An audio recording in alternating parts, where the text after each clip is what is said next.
Après la guerre, il se retrouve dans diverses paroisses, mais il est réellement chrétien. Et il est réellement chrétien, ce qui le conduit à dénoncer un certain nombre de scandales.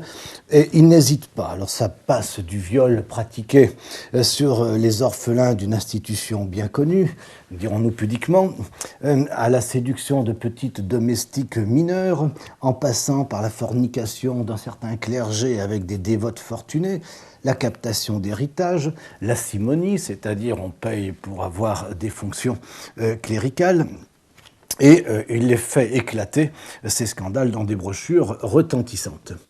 L'évêque, c'est un certain cardinal Richard, fait régner la terreur ultramontaine, c'est-à-dire que c'est un des meneurs favorables au pouvoir accru du pape.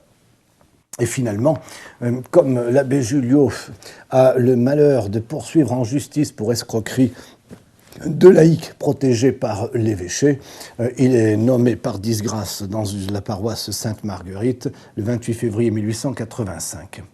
Le 1er mars 1885, il est convoqué par le monseigneur Richard en question, qui tente de le muter dans une cure de campagne en lui proposant la fonction qu'il veut, en clair, pourvu qu'il disparaisse du paysage parisien.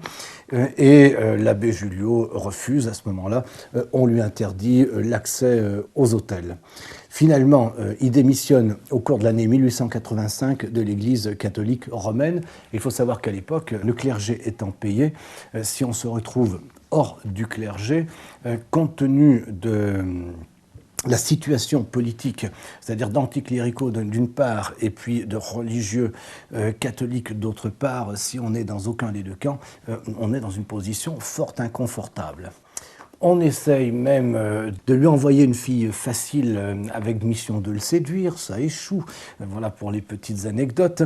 Et finalement, avec d'autres prêtres qui sont lassés de cet autoritarisme romain, eh bien, l'abbé Julio fonde une petite revue, la Tribune du clergé, et c'est là qu'il adopte le pseudonyme d'abbé Julio.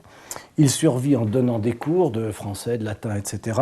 Mais peu à peu, à chaque fois, on a des interventions du diocèse qui lui font perdre les emplois qu'il peut trouver.